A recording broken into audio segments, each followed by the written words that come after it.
The congressional response to the virus, much debate on Capitol Hill about the way forward. Joining us this evening, New York Democratic Congresswoman Alexandria Ocasio-Cortez. Congresswoman, thanks for being here. Thank you for having me.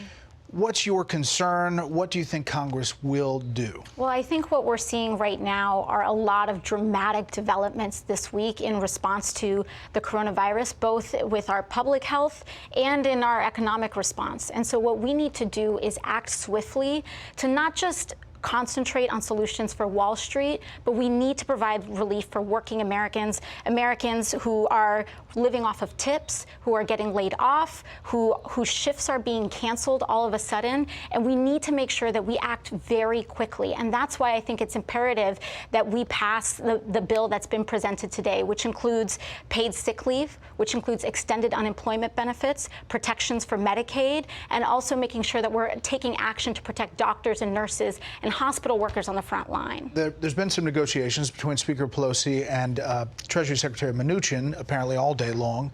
And obviously, there's a concern about what the Senate will do or won't do with the House bill. The payroll tax holiday never really took off. Democrats, you weren't there at the time, but they were supportive of it under President Obama. Doesn't work this time?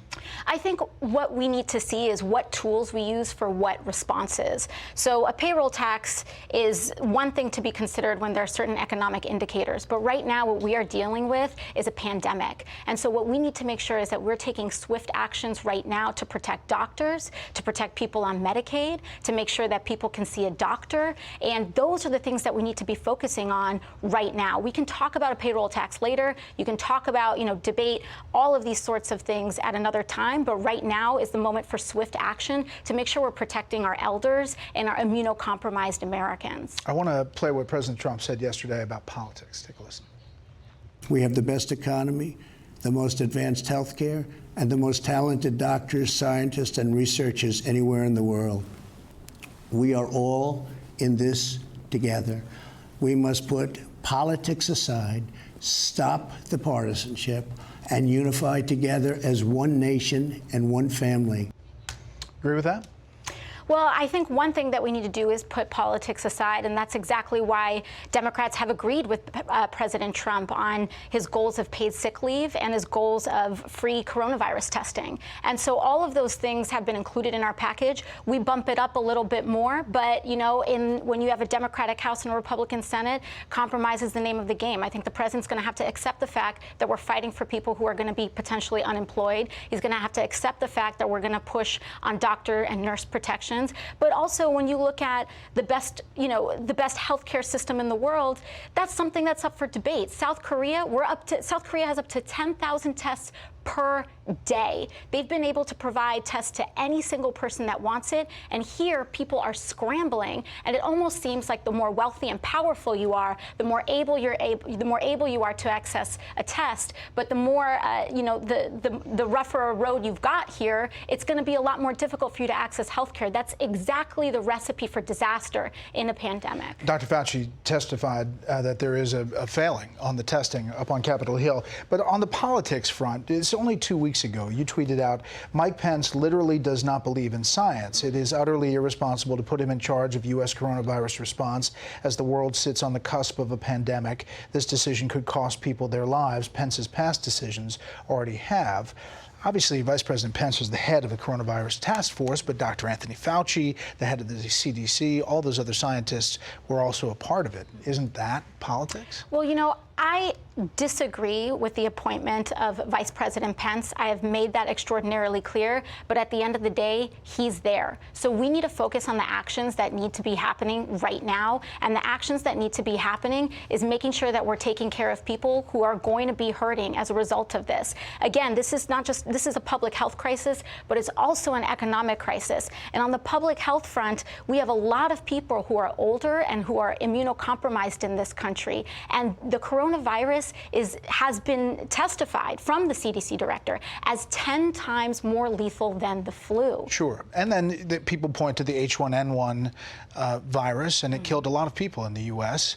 And there is a wonder whether, where the perfect response is, whether we go too far, whether we don't go far enough. You're saying we should just not worry about that now. I think we shouldn't worry about it right now. In fact, one thing that I will agree with is that we should not be panicking, but we should be preparing. And if we are at a standstill here in Washington and we aren't getting these things passed and we aren't willing to compromise and negotiate for folks who are going to be unemployed and folks who need these helps in hospitals, folks who are on Medicaid, then there are going to be people who will get hurt by this. So we need to take action right now. We have to depoliticize it. Right now we're hearing that some of the fights and some of the gridlock is because people are trying to put pro-life provisions into this. We can have that debate another time. We understand that we disagree on some of these Democrats issues. try to add stuff too. I mean, it becomes a Christmas tree up there when big bills are passed. But to your point,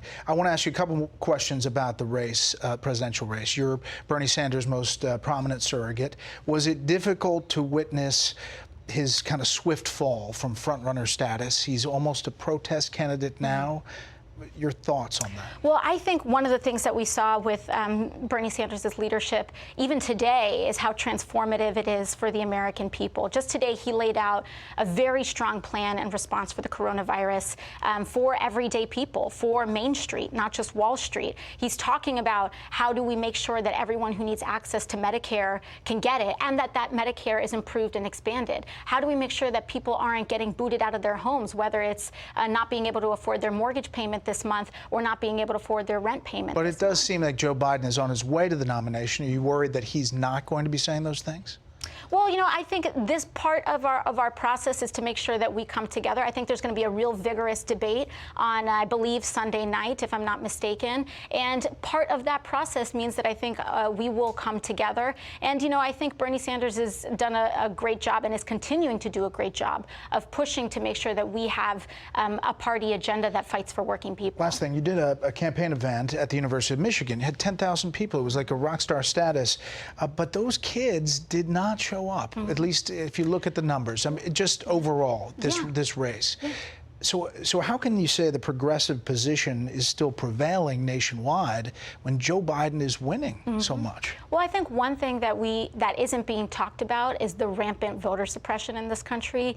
Right there in Ann Arbor, where we had that rally, those kids were waiting 3 hours in line to vote in Michigan. And so when we talk about who's turning out and who's not turning out, we absolutely... So just to be clear, you're saying that you think voters didn't get to vote that wanted to vote in Michigan? Absolutely. You know, obviously there's also more that we need to do in terms of turning out youth voters. We need to make sure that we're inspiring young people to turn out. But when you do turn out, you should not be waiting 3, 4, 7 hours in order to vote. Last and that thing, causes people you're to leave. working within the system now on this legislation. You've struck some conciliatory tones tonight and on Capitol Hill. At the same time, you're backing primary challenges for your leadership. Jerry Nadler, Steny Hoyer. Oh, that's not correct. No? No, I'm not backing primary challengers for those two, but I have backed primary challengers for... A growing list of primary challengers. Have you backed Steny Hoyer, Eliot Engel, Jerry Nadler, no. Richard Neal? No, but I have backed primary challengers to Dan Lipinski and Henry Cuellar. Okay, so how do you square that?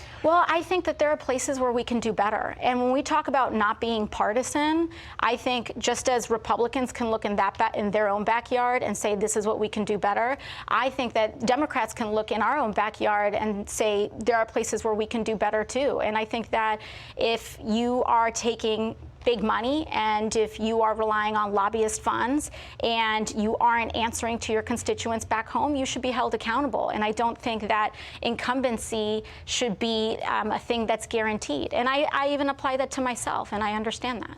Congresswoman, we appreciate your time. Of course. Thank you for having me.